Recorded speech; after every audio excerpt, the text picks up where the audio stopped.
Hello বন্ধুরা, আসসালামু আলাইকুম। আরেকটি নতুন ভিডিওতে আপনাদের স্বাগতম। বর্তমান সময়ে কিন্তু এআই রিলেটেড ভিডিওর অভাব নেই। চারিদিকে এআই রিলেটেড ভিডিওর ছড়াছড়ি। আপনি কিন্তু দেখে বুঝতে পারবেন না যে এটা কি এআই রিলেটেড ভিডিও নাকি রিয়েল ভিডিও। যেমন সাপোজ আপনি একটা সেলিব্রিটির মাথা এনে আপনার বডির সাথে আপনি লাগা দিলেন, বা একটা গানের ফুটেজ, আপনি শাহরুখ খানের গানের ফুটেজে শাহরুখ খানের মাথাটা কেটে নিয়ে আপনার মাথাটা বসায় দিলেন। কতটা ভয়ঙ্কর ব্যাপারটা, তাই না? এই ইউটিউবে এই অল্টারেট কন্টেন্ট নামক এই আপডেটটা এনেছে মাত্রই। এই যে এআই রিলেটেড ভিডিও এবং আমরা যারা রিয়েল কন্টেন্ট ক্রিয়েট করি, এই ভিডিওগুলোকে আলাদা করার জন্য এই অল্টারেট কন্টেন্ট নামক এই আপডেটটা ইউটিউব এনেছে।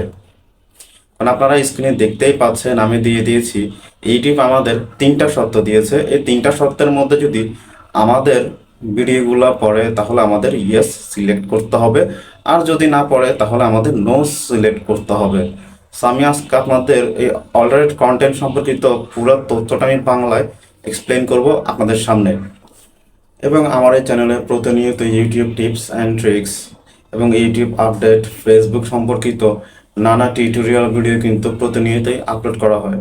সো ভিডিওগুলো মিস করতে না চাইলে অবশ্যই চ্যানেলটি সাবস্ক্রাইব করে দিবেন এবং পাশে থাকা বেল আইকনটি প্রেস করে অল সিলেক্ট করে দিবেন যদি আমার ভিডিওগুলো মিস করতে না চান।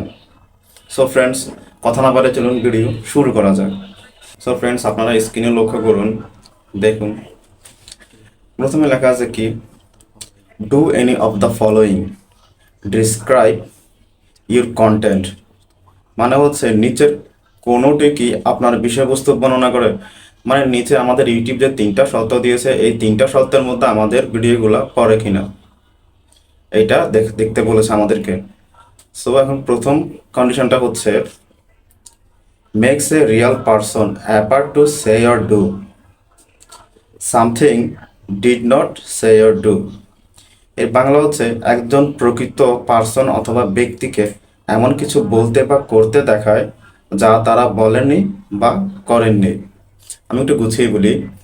আপনি এআই দিয়ে এমন একটা ভিডিও তৈরি করলেন বা এমন একটা সেলিব্রিটিকে দিয়ে ভিডিও তৈরি করলেন যে ভিডিও ওই সেলিব্রিটি করেওনি এবং ওই সেলিব্রিটি জানেও না। তাকে দিয়ে কিন্তু আপনি ওই সেলিব্রিটিকে দিয়ে এমন কিছু করিয়েছেন, বলিয়েছেন এবং এআই দিয়ে তার ভয়েসটাও দিয়ে দিয়েছেন, কিন্তু এই ভিডিওটা যে তৈরি করেছেন ওই সেলিব্রিটি তা জানে না। এটা আপনি সম্পূর্ণ এআই দিয়ে তৈরি করেছেন। এরকম কোনো ভিডিও যদি আপনি ইউটিউবে আপলোড করতে চান তাহলে অবশ্যই আপনাকে ইয়েস সিলেক্ট করতে হবে। আর দ্বিতীয়টা হচ্ছে, alters footage of the real event or place. এর মানে হচ্ছে একটি বাস্তব ঘটনা বা স্থানের ফুটেজ পরিবর্তিত করে। আপনি এআই দিয়ে এমন একটা ফুটেজ, এমন একটা প্লেস তৈরি করে ফেলেছেন যে প্লেসের অস্তিত্ব বলতে কোনো কিছুই নাই এই পৃথিবীতে, কিন্তু আপনি এআই দিয়ে এমন একটা প্লেস তৈরি করে ফেলেছেন। এরকম কোনো ভিডিও যদি আপনি ইউটিউবে আপলোড করতে চান তাহলে অবশ্যই আপনাকে ইয়েস সিলেক্ট করতে হবে। তবে তৃতীয় হচ্ছে, generate a realistic looking scene that did not actually occur. একটি বাস্তবসম্মত দৃশ্য তৈরি করে যা আসলে ঘটেনি।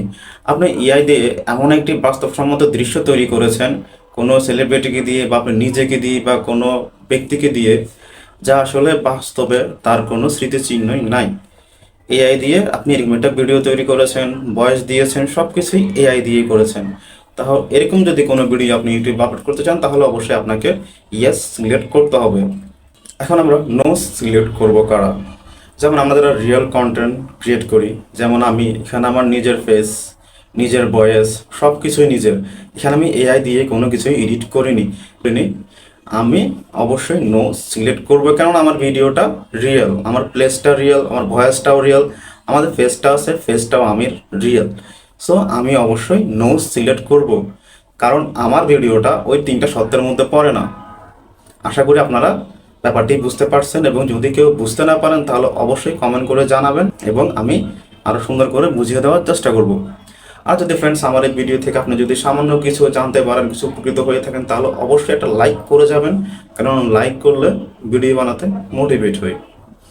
আসসালামু আলাইকুম।